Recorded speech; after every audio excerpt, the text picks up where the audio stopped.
Hello everyone. Well, I'm doing another video in this series because somebody asked me to do a video about the colleges of Oxford University and Cambridge University a little while ago.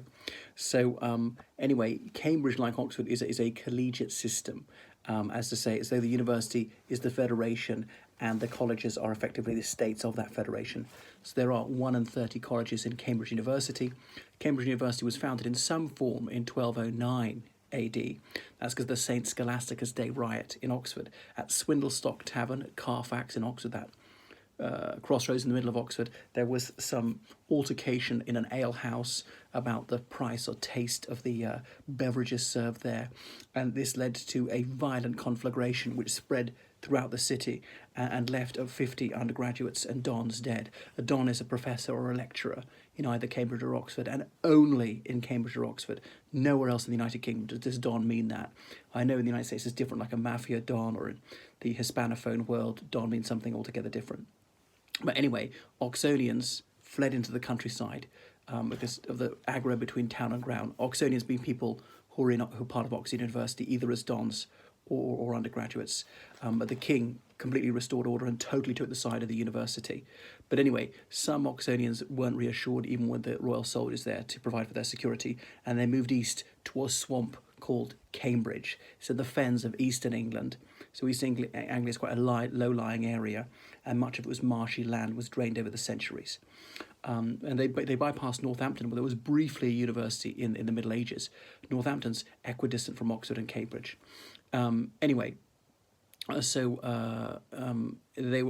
were 16 colleges up to the end of the 16th century. There's a very long gap of over 200 years, and from 1800 on, a further 15 colleges have been founded. So the oldest college in Cambridge is Peterhouse. It's written as one word, Peterhouse, and that was founded in 1284. It's also the smallest, with only 570 students. So Michael Portillo went there, or some various Tory dons.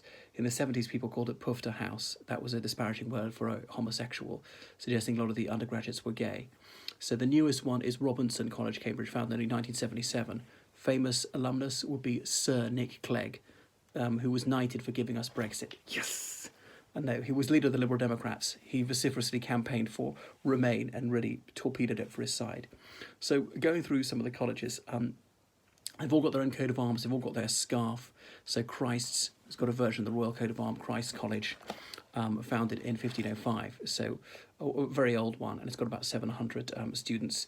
That's undergraduate and postgraduate. So most colleges take both undergraduate and postgraduate. Some of them take postgraduates only. For instance, Clare Hall and Darwin, as in Darwin's named after Charles Darwin, who's a Canterbridgian. Churchill College, founded in 1960, named after the Prime Minister, Sir Winston Churchill. So there's a head of house in each Cambridge college. Usually the title is master, but some of them, if it's a woman, they'll call her mistress. So they'll gender it. A few colleges have got the title president. I think that's either master stroke mistress or president. I don't think any of them have any other titles. So in Oxford there's master, president, warden, dean. Is there anything else? I think that's it. So there's Clare College, as in the name, but spelled C-L-A-R-E. Not after the Irish county. I don't know if it was the woman who's got that. There's also Clare Hall, which is a bit smaller, which started as an adjunct of Clare College, but Clare Hall became a college in its own right in 1966. Corpus Christi is in Latin for the body of Christ. That one dates back to the mid-14th century. It's fairly big. I don't know anyone who went there. And Darwin's founded in 1964. So, there's Downing College, founded in 1800, the first one to be founded for 204 years. That's a middling-sized one with 850 students all told. So it's named after Sir George Downing. Now, his grandfather was the Chancellor of the Exchequer briefly in the late 17th century under King Charles II, though Sir George Downing was possibly born in Ireland, but to English parents. But Sir George Downing, what else about him? He was also notable for having Downing Street named after him because he was the first prominent resident there. So it's his grandson, Sir George Downing, was the founder of the Cambridge College, because they're a very affluent family. And Sir George Downing, the first one, the 17th century one, he had been a parliamentarian who turned his coat after the Restoration, and indeed had helped to track down and abduct some regicides, those who signed the death warrant of Charles II, have them brought back to England to a grisly fate, to be hanged, drawn, and quartered. Emmanuel College. I know there's many ways to spell Emmanuel. This is with an E-double-M. Okay, so that's an also 16th century foundation. There's Fitzwilliam College, after the surname, like there's the Fitzwilliam Museum there in Cambridge. Curiously, the W of Fitzwilliam is small. Usually these Fitz name, Fitzpatrick, Fitzgerald, Fitzroy, whatever. After the Fitz, it's a capital, because Fitz is Norman French for being illegitimate son of, not wishing to be disparaging for those who were born outside of wedlock. So Girton College was founded in 1869. It was an all-female college, the very first one in Cambridge University that wasn't actually part of the university until a few years later in the 1870s. Caused the most awful hoo-ha. Some people were adamantine in their opposition to tertiary education for females. Remember, Bedford College, London, had been founded at Bedford Square in London only a few years earlier, the very first tertiary institute for women in the United Kingdom. And the only country to have third-level education for women prior to that was the United States, which founded a few women's colleges from the 1830s onwards. Gonville and Caius is another one. Caius spelled C-A-I-U-S. It looks like Caius, but Gonville and Caius, usually just known as Gonville for short. Okay, so that's a 1348 foundation, fairly big. I mean, 700 to 900 is kind of typical. As I say, the smallest one's got 570. Peterhouse, the largest one's got over 1,200. That's Homerton, named after the area of London, because it was originally there, not part of Cambridge University. Founded in 1768 in London, became part of Cambridge University in 1976. It was a teacher training college only to begin with.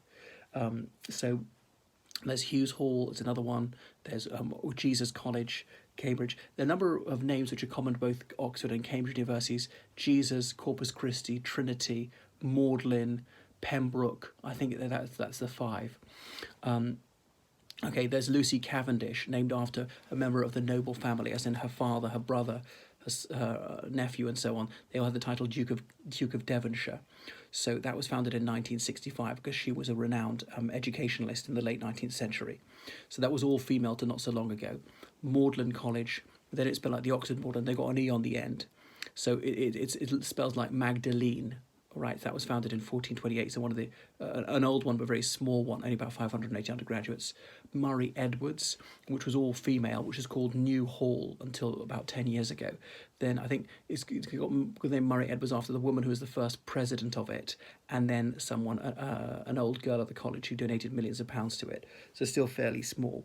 So Cambridge is about 60% undergraduate, which is far less than it used to be. I mean, in the 90s it would have been 80% undergraduate. So there's Newnham, which is another all-female college initially. Sorry, it's still all-female. What am I talking about? Yeah, and Murray Edwards is still women only. So I mentioned Peterhouse already, and that was all male into the 70s. Colleges only started going mixed in the 70s. Queen's, as in the Queen's College, the only one with a Muslim head of house. He's the president. It's got 1,000 people. Don't really think about it. And then Robinson College, as in that's most recently founded. Selwyn, most distinguished old boy, the Reverend Father David Johnson, M.A. Cantab, who was sadly called to his reward last year. We've got about 700 undergraduates right in the middle of the university, founded in 1882. Sydney, Sussex, which Oliver Cromwell's old college, though he didn't graduate, leaving without a degree was quite normal in the 17th century, and his head is buried under the chapel floor there saying, God, not man, is king. Okay, so St. Catherine's, oh yeah, Oxford, we've got St. Catherine's as well, but there one's St. Catharines with an A in the middle, not an E. Catherine with a C, though. And they used to have drinking societies for boys and girls called kittens and alley cats because of their behaviour. So it was a lot of raucous debauchery in around the millennium. St. Edmunds is another one in Cambridge. Obviously, Oxford got St. Edmunds Hall. It is a college, despite the word hall being there. I don't think they've got anything which is like a hall, like Oxford does. Oh yeah, there's a St. John's College, Cambridge. So that's about 7 names which overlap between the two colleges. St. John's founded in 1511, so before the Oxford St. John's got almost 1,000 undergraduates. Trinity, which is one of the largest and grandest ones, founded in 1547. So, well, I mean, in terms of its front quad, is magnificent. It's got 1,000 undergraduates. That's where I would have liked to have gone if I'd gone there. And Trinity Hall, which is separate, which is rather smaller, which started as a spin-off from there. Only 600 people studying there.